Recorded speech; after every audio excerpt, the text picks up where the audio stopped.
Reka nsubire kubahereza mwiriwe canke mwaramutse bivanye naho buri umwe wese aherereye. Banywanyi bacu mubana natwe mu makuru n'ibiganiro vya misi yose tubandanya gushikiriza kuri numbonesha kure yacu kandi yanyu Muhuza TV. Uyu akaba ari umwanya tugiye kubageza ko amakuru agezwe ko ibiriko biravugwa bigezwe ko nga mu gihugu c'u Burundi. Namakuru tuza kugaruka ku nkuru y'umubabaro iriko iravugwa ko vyinshi bitandukanye ngaha mu gihugu c'u Burundi.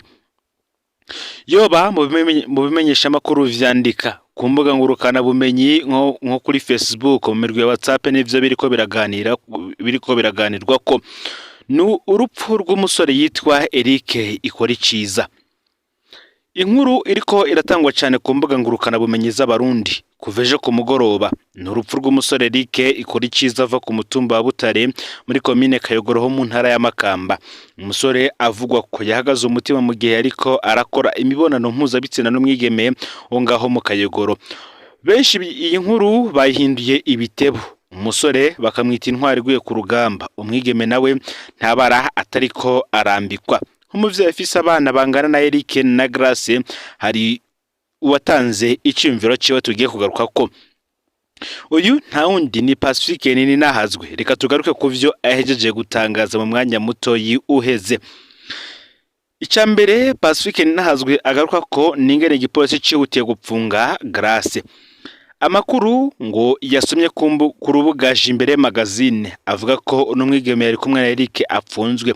Imbuga nyinshi ziravuga ko ari kumva y'amatohoza. Jimbere yo bayibwiye ko ari mu ntumbero yo gukingira umwigeme ngo bene umuhungu ntibahave bihora imbere yo gushingura uwabo. Subwa mbere igipolisi cy'u Burundi kizoba kivuze ko gipfunga abantu mu ntumbero yo kubakingira. Pacifique ati ndifuza ko umuvyeyi wese amenya ivy'iyi nkuru ndetse ko yo kwishira mu kibanza ca Grace maze akiyumvira ibintu nk'ibi bishitse ku mwana wiwe. Uyu Grace ni umwigeme w'imyaka 17. Ndazi ko vyoroshe guca urubanza rwa Grace, ndazi ko vyoroshe kumutera amabuye. Ku myaka ya Grace harabigeme benshi cyane bishikira bagakora imibonano mpuzabitsina, bamwe bibavuye ko abandi biciye mu kubahenda mu nzira nyinshi cyane. Hari kandi nabagira isanganya ryo gutwara inda mu bihe nk'ivyo. Dufite societe rero ikarera cyane umukobwa amenyekanye ko yakoze ikintu nk'ico. Keraho no kwicwa baricwa, ariko turi societe y'injyajya ku buryo yaba ababikoze bose vyandika mu ruhanga abovuga bo babake cyane. Pacifique Ninahazwe ati bagenzi nimwiyumvire namwe kino kintu. Umwigeme w'imyaka 17 yagiye muhera kwa Eric, hanyuma Eric amupfira ko mu bihe nk'ivyo. Nukuze kurusha Grace yuhahamuka mu mwanya nk'uyu. Ugize gukora ivyo igihugu cyose gicira urubanza muranunge. Ugize gukora ivyo igihugu cyose kimucira urubanza rw'umenje. Uwo mu bikoranye arapfuye kandi apfiriye iwabo, aho wewe atanumwe aza kugutahura. Noneho igipolisi naco kigutwaye mu gasho, aho uca hose bagutuma urutonde canke bakavuma. Abapolisi nabo nyene nuko nyene waje ko mbuga ngurukana bumenyi ugasanga igihugu cyose kiriko kirakwandika ko ivyo cishakiye atanumwe anakubajije uko vyagenze. Pacifique Ninahazwe abandanya agira ati nk'umuvyeyi nanje na vya bigeme ndasavye umwana bamutware mu baganga abazi kuvura ihahamuka ababuskurogi. Ibintu bibaye kuri Grace muri iyi minsi ibiri birarengeje. Kandi nanone arabandanya asaba abavyeyi bagenzi we baze bamwiteho, ntibaze baje mu vyo kumutuka gusa. Pacifique ati ndasavye kandi ufise icyo ashoboye cyose ahagarike uko ashoboye ibyago vyo gutyoza uyu mwana. Ni mumubonemwo bashiki banyu, abana banyu canke barumuna banyu. Intaya Pacifique Ninahazwe irabandanya kandi ikintu cishimiwe n'abavyeyi benshi mbere aho kumutera amabuye we aramukomeza. Ngibishikiye Eric bitwibutsa ko hari kibuze mu nyigisho z'u Burundi. Makuru menshi yasomye janye n'urupfu rwa Eric avuga ko yoba yanyoye ibinini vyo kongereza inguvu mu gihe ari mu mibonano mpuzabitsina. Benshi bita Viagra. Ashobora kandi kuba yanyoye ibinini birenze canke akaba yarasanganywe ikibazo cy'umutima. Ano muntu ashobora kwibaza ingene bigenda umusore w'imyaka 20 irenga gato akifuza kunywa ivyo binini kandi ubundi asanganywe inguvu zikwiye. Mbega umusore w'umurundi amenya gute ibijanye n'imibonano mpuzabitsina? Inzira ni zibiri gusa: inkuru za bagenzi we canke filime pornographique. Muri izo nkuru abazitera nabo nyene nta kinini baba bazi, ahubwo umwe wese agaragaza kwiyemera kuri bagenzi we ko yanditse amateka akomeye, hamwe akanibeshera ko yaryamanye n'abakobwa ataho bahuriye.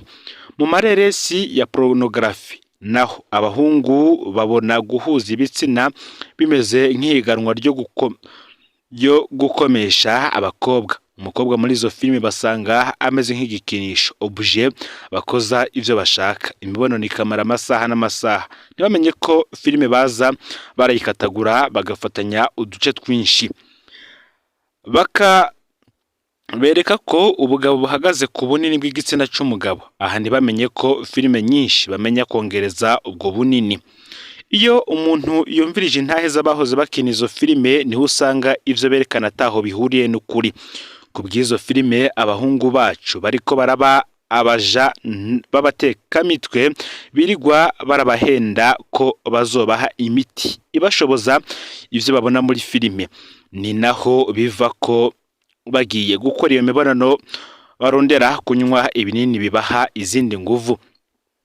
Abandanya agira ati: abana bacu ntibafise aho baronkera inyigisho zo kuri zijanye n'imibonano mpuzabitsina. Baraja mu isengero bakababwira gusa ko gusambana ari icaha.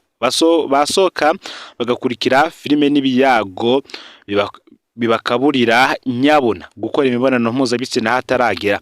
Ngo birakenewe rwose ko n'uruhara rw'abavyeyi rujaho, abavyeyi bakubaka kuganiriza abana babo bino bibazo.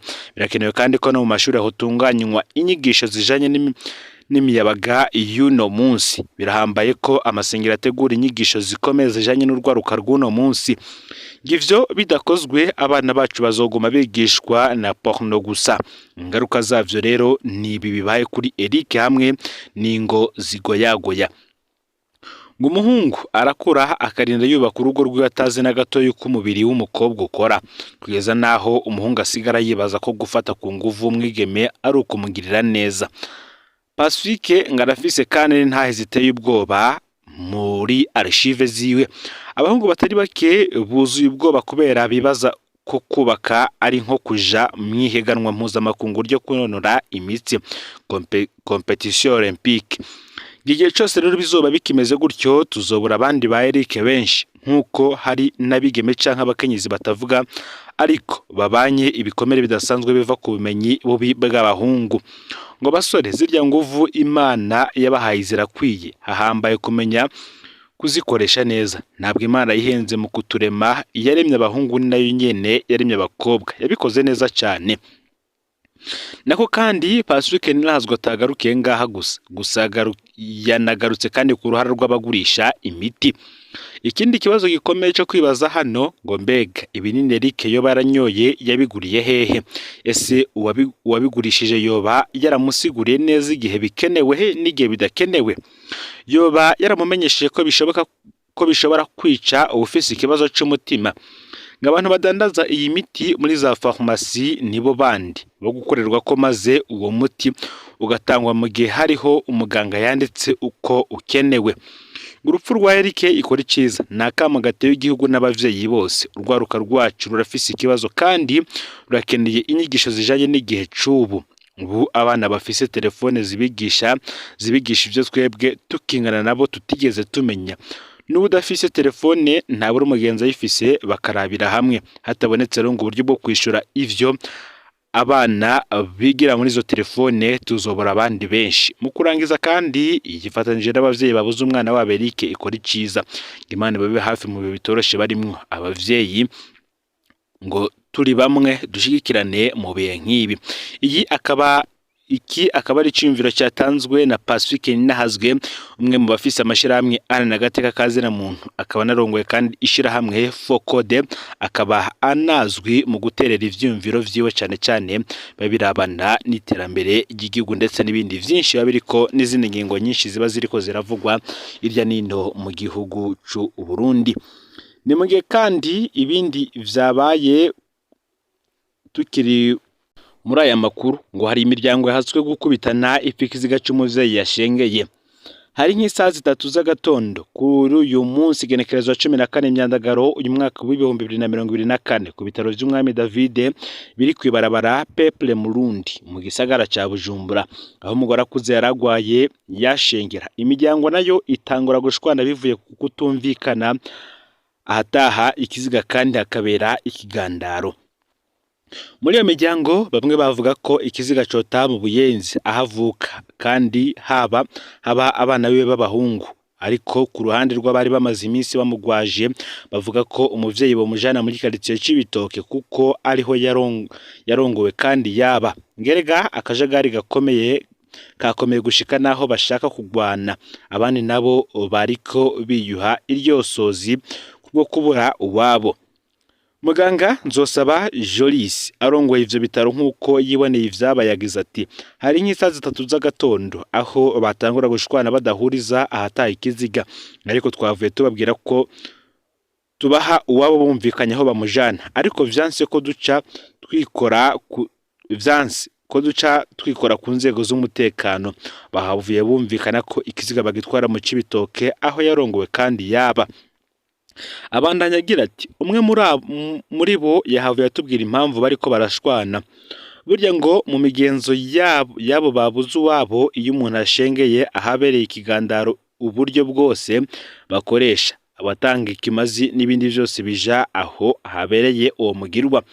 Ngyo rero akaba ariyo ntandaro yatumye bamwe bose bashaka kwikwegera ko uyu yashengeye.